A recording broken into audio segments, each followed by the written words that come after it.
నిషేధం అనేది ఒక మంచి కార్యక్రమం. యాక్చువల్గా దీనివల్ల అనేక దుష్పరిణామాలు ఉన్నాయి. దీని గురించి ఇప్పుడు సాయి గారు చెప్పారు. దీని గురించి ఎప్పటి నుంచో అనేక రకాల పిల్లలు పెద్దవాళ్ళతో అనేక అవగాహన కార్యక్రమాలు చేస్తున్నారు. ప్లాస్టిక్ నో టు ప్లాస్టిక్, అంటే ప్లాస్టిక్ వాడద్దు. అనేక రకాలైనటువంటి దుష్పరిణామాలు ఉన్నాయి. అనేక రకాల క్యాన్సర్లు వస్తున్నాయి. ఎయిర్ పొల్యూట్ అవుతుంది, సాయిల్ పొల్యూట్ అవుతుంది, అనే వాటర్ పొల్యూట్ అవుతుంది. ఎన్నో తెలుసో తెలియకో అవి తినేసి మౌజవాళ్ళు చనిపోతున్నాయి.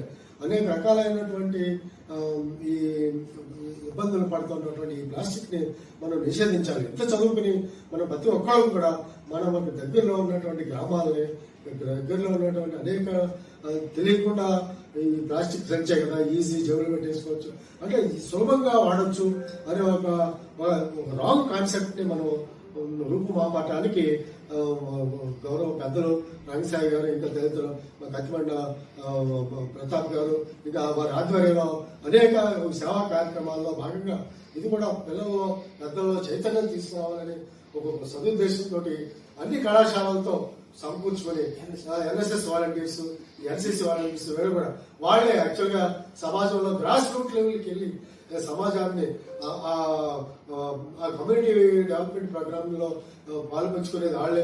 కొన్ని దత్తత తీసుకుని ఆ గ్రామంలో అనేక రకాలైనటువంటి కార్యక్రమాలు చేస్తూ ఉంటారు. ఇవాళ రాష్ట్ర ప్రభుత్వం కూడా, కేంద్ర ప్రభుత్వం కూడా దీన్ని చాలా సీరియస్ గా తీసుకుని పిల్లల్లో చాలా చైతన్యపరచండి. వాళ్ళలో ఈ రకమైనటువంటి దీనివల్ల వచ్చే దుష్పరిణామాలు తెలిస్తే వాళ్లే వాడటం మానేస్తారు. పిల్లల్లో చైతన్యపరచండి. విలేజెస్ లోను, గ్రామీణ ప్రాంతాల్లోనూ మీరు చైతన్యపరచండి అనేటువంటి రాష్ట్ర ప్రభుత్వం, కేంద్ర ప్రభుత్వం అనేక రకమైనటువంటి సూచనలు అన్ని కళాశాలకి, యూనివర్సిటీస్కి ఇస్తుంది. దాంట్లో భాగంగా ఎన్ఎస్ఎస్ విద్యార్థులు